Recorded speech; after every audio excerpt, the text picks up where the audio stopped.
ready for you. So in the 70s, there were actually quite a few superhero shows, including The Incredible Hulk. Now, the show became so powerful that Marvel was actually afraid of the show introducing a female Hulk character that could then spin off to her own show, in the same way that the Bionic Woman spun off from the $6 Million Man. It's Lee Majors, the $6 million man. If the show introduced an original character, the network wouldn't have to pay Marvel to use that character. So Marvel panics and they pull Stan Lee out of retirement. They're like, we need you to make a female Hulk character, quick, before the show decides to introduce one. And Stan Lee's like, sure, a Hulk girl. No, that's no good. She-Hulk. There it is. She's Bruce Banner's cousin, yeah. And she got a blood transfusion, and now she's got powers. And so in 1980, Marvel premieres the introduction of Jennifer Walters in Savage She-Hulk #1. That first run of the comics, from what I've read at least, feels pretty slapped together. It's very just, it's the Hulk, but a girl, and she's on the run from the government, and try not to get angry. It's kind of boring. But then flash forward to the late 80s, writer/artist John Byrne completely reinvents the character with sensational She-Hulk. Suddenly she's a lawyer, she's funny, she can break the fourth wall in all these really weird and interesting ways. One issue, she literally rips a hole in the page of the comics and then takes a shortcut across the page of ads. Even this page has so many little fun jokes and digs at other Marvel comics that were being made at the time. There's one issue that has a different artist, and She-Hulk calls the editor-in-chief of Marvel at the time and complains that she looks different. It's great. Just really weird and inventive stuff that gave Jennifer Walters her own personality and identity outside of her connection to her more famous cousin. This is the run that I got into, and it's very weird, it's very funny, breaks the fourth wall years before Deadpool did it, and in way more chaotic and just weird ways. There is so much potential for a very, very interesting adaptation with this character. Something with an Aaron Sorkin style, or maybe something kind of like Adam McKay's stuff, could be really, really fun. You could also go weird Charlie Kaufman, existential crisis, fourth wall insanity as well. I think that would be cool too. But I have a very specific pitch that I think would be super cool and fun and weird that you could never ever make.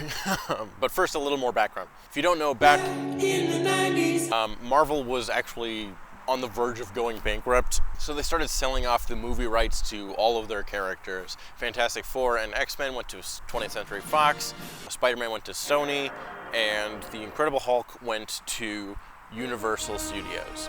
This is why the MCU was initially built with a lot of the characters that you hadn't really heard of. The Avengers, the less popular characters that they didn't even bother to sell off the rights to for the most part. Iron Man, Thor, Captain America. But obviously the MCU takes off, it gets bought by Disney, and now it's this major powerhouse, and they've since been able to reacquire a lot of those characters. Disney straight up buys 20th Century Fox, so they're able to just use the X-Men and Fantastic Four characters again, which I'm sure we will see at some point. And they've worked out a deal with Sony in order to use Spider-Man in the MCU, but Sony still owns Spider-Man and all his supporting characters, which is why they're able to create such masterpieces as the film Morbius. But with Hulk, Universal technically still owns the movie rights, which is why there hasn't been a solo Hulk movie since 2008's Incredible Hulk with Edward Norton. Marvel's able to use the Hulk in crossover movies like The Avengers or Thor Ragnarok, but they can't make a standalone Hulk movie. And for whatever reason, Universal Studios doesn't seem to want to work with Marvel in the same way that Sony has made a deal with them.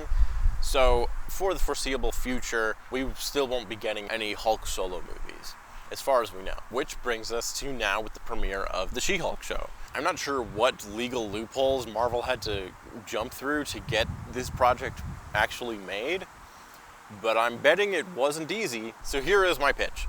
Marvel Studios hires famous lawyer Jennifer Walters, the She-Hulk, in order to strike a deal with Universal Studios to create a Hulk project. And she, of course, is like, if we're making a Hulk project, we might as well make it a She-Hulk project. And so She-Hulk, the character, helps Marvel Studios, the company, work out a deal with Universal to create the She-Hulk movie or show that you are currently watching. That's the thing that I want to see.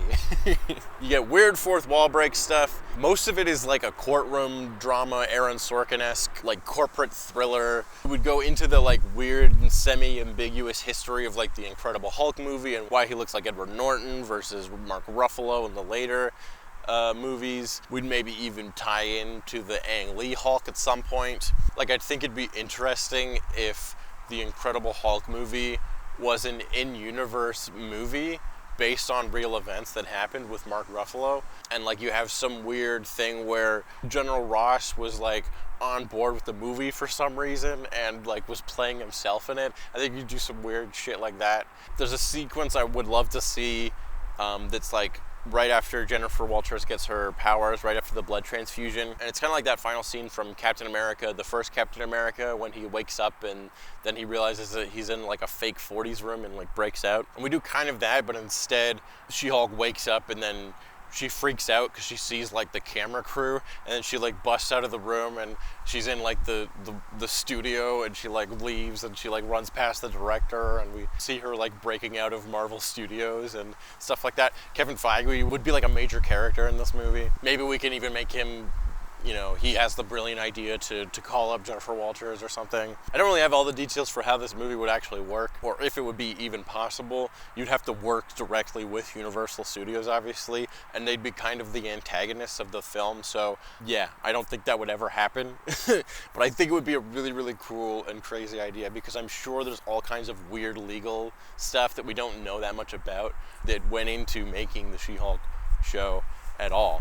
And it would be a really cool way to tie into the character's origins, where she was originally created completely for legal reasons in order to prevent a She-Hulk show from existing. To have a show where She-Hulk is the one that saves the Hulk and allows for a Hulk project to exist, I think would be a really, really cool way of having the character come completely full circle. I think that'd be a really cool and fun way to pay homage to the history of the character, do some weird fourth wall breaks, focus on lawyer stuff, as well as address all the weird legal shit that has been going on with the Hulk and Universal for the last few years. But yeah, I doubt we'll see anything like it because of legal reasons, which is why I think it should happen. Anyways, we're getting a She-Hulk show. I was gonna make a longer video, but I ran out of time, and so instead I'm gonna make multiple videos. So subscribe, stay tuned. I might even do some reactions to the episodes as they come out, because I'm trying to do more content. I'm hoping that instead of doing one super long video that nobody watches, if I make several videos that are shorter, the chances of somebody watching them by accident will be higher, just based on quantity. So yeah, subscribe. I hope you like this video. Stick around, because we're gonna do more She-Hulk content. I'm a big She-Hulk fan, and we got more to talk about. So stay tuned. That's it. Wonder Woman, Wonder Woman. All the world is waiting for you and the power you possess. In your satin tights, fighting for your rights, and the old red